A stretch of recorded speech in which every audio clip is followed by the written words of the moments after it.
North American markets rallied back today after a volatile last week. So what's ahead? Let's go to Ohsung Kwon, Chief Equity Strategist at Wells Fargo, to talk about that. Thanks for joining us today. Thanks for having me. So was it valuations that triggered volatility last week with AI, big tech, or do you think something else was fostering fears? Yeah, no, I think it was more technical and more of a profit-taking rather than actual fundamental deterioration or this actually being a bubble. I don't think it's a bubble. I think this bull market has long ways to go. We're bullish through the year end. We're actually targeting 7,100 by year end this year. So more upside from here. And you see a broader rally by the end of the year. Is that attributable to what? The end of the shutdown, you think? Yeah, I mean, I think there are a few reasons why the market could potentially broaden out. We basically call potential everything rally into year end. So number one, seasonality. Obviously, seasonality in November to December is favorable, not just for the equity market overall, but especially for the laggards. Number two, the earnings season, we saw one of the broadest beats in history. So 75% of companies beat on EPS, which was the broadest level in 4 years. Number three, the IEEPA tariff refund. We saw the hearing last week. The ruling is probably going to be sometime in January or so. So that's probably going to be a pretty big reflation to the economy overall. Number four, the One Big Beautiful Bill tax return. So we're talking about potentially $800 per person more in tax return versus last year. So that's going to be pretty stimulative. And lastly, government reopen. I think that's going to be a positive catalyst for the market as well. Let me ask you about the spending by the tech giants on AI, the build out. We seem to see Meta sort of suffering a little bit from concerns that they're overspending on AI. Do you see any threat to any of the other big tech companies along similar lines?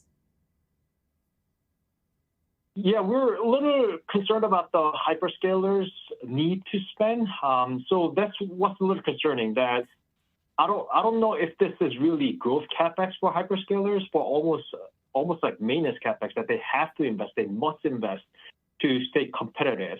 That's a little concerning for hyperscalers. And if you look at their free cash flow margin and free cash flow conversion versus earnings, that's deteriorating quite significantly.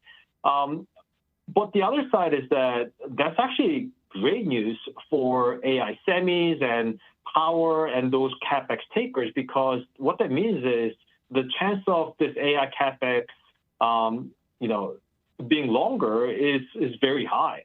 So if that's the case, I think the AI capex takers are going to do great. That's the area of the market that we like. Okay, what about the energy stocks as a side to the AI plays? Is that something that still interests you? Yeah, we like power overall. We're actually more cautious on the energy sector in the S&P overall because it's predominantly oil rather than gas. I think gas is probably going to do better than oil. The problem with gas is that there's a lot of gas in this country. So I think the supply side of the equation is still pretty cautious for the commodity. I do want to get back to that Supreme Court ruling that we are waiting for on whether or not those tariffs are legal, as you mentioned. The expectation is that there will be some sort of decision by January. Is there a possibility it could come before the end of the year? Yeah, I'm not sure. I don't want to speculate on the timing, but I do think there will be a trade into that potential ruling. So if you look at the betting odds, it's about 70% chance that those tariffs get repealed. And if that's the case, we're talking about a potential $160 billion of tariffs collected that has to be issued back to the economy. And that's, I think, going to be a pretty big stimulus to the economy overall. And I think there will be a reflation trade into that potential ruling.